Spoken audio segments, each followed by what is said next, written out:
Hello, everybody. Scott Golden here with the Golden Opportunities Coaching YouTube channel and the overall connection to the value that we bring here. We try to update information as often as we can, several times per week, most weeks.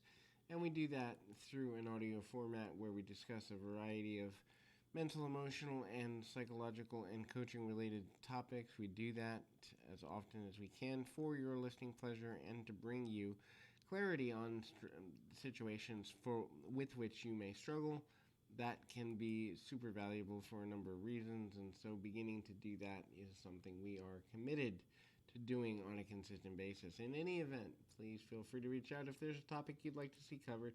This is our, kind of life lessons series, and we continue to add. I think this is number 22, 23, 24, somewhere in there, mid 20s anyway. And we try to do this as often as we can. So, what are some things that life may be trying to teach you that you might not be working towards as best you could? First is work smart, not hard. So, a lot of people say hard work pays off. Actually, hard work burns you out, smart work pays off.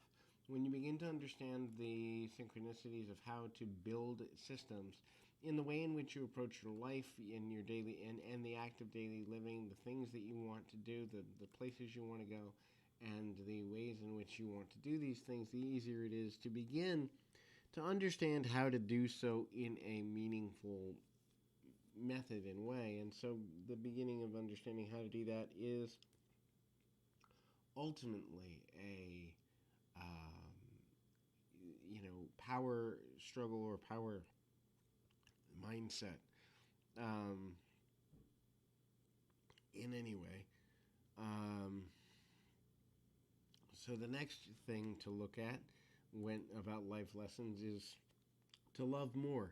Loving is about giving and receiving unconditional acceptance, and I think in human form, and we as human beings often begin to place expectations on love. And when we place expectations on love, it's no longer love in its purest form.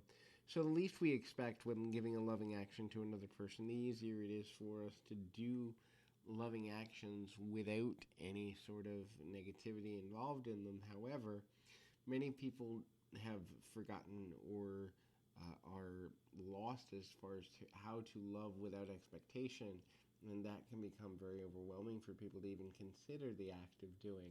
The next is action plans. So, if you want to accomplish anything, the way to do it is to have an action plan around the act of doing it. That action plan can be something simple, like I'm going to spend more time doing this thing, reading, or finding inspiration, or whatever it is. Or it can be more complicated, a multi-level, multi-layer, multi-step process. But having an action plan for anything you're trying to accomplish is one of the most important things possible, so that you can begin to understand the value of connecting on a deeper level with your goals, both long, medium, and short term.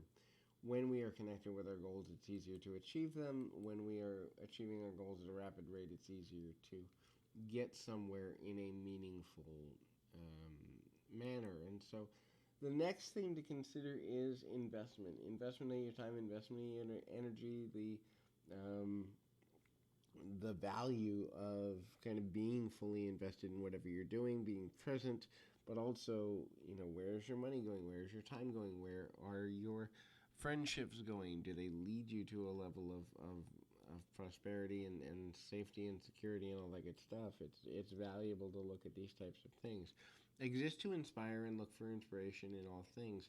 There are going to be moments in life where you will need inspiration when you find that there are certain ways you can draw inspiration from certain things in your life. It's easier to maintain your convictions, knowing what your convictions are and also why you have them, knowing where your moral boundaries are, and knowing what it takes for you not to break them. These are all important things. Having convictions that are constantly tested, that means they're not really convictions, they're rules. Convictions are things that you have to be in a very extreme circumstance to even consider breaking, and even then you may decide to stay with your convictions because they're so ingrained in your unconscious or subconscious mind. Next thing to consider is reducing your debt and getting rid of a dependency on credit, and all of these things, mainly because there are challenges as it relates to, um, you know, reductions and all of that. Leading yourself in a positive direction is one of the most important things that you possibly can do. Finding ways to begin to understand the value of doing exactly that is also super important. And when you begin to understand the value of, living within your means versus outside of them, you also get more out of the purchases you make, the time you spend, the energy you spend, and even where and how you spend your money. So, looking to be a leader and take responsibility for the act of leadership is another thing that life may be trying to get you to do. Being a leader doesn't necessarily mean knowing everything. It also doesn't necessarily mean that you know what's coming in every situation. But leadership really just speaks to the desire to give people direction when they need it and finding ways to do so in a loving but authoritative way. And so hopefully this is helpful. I encourage you to keep your feet on the ground, your mind in the moment. Until next time, everybody.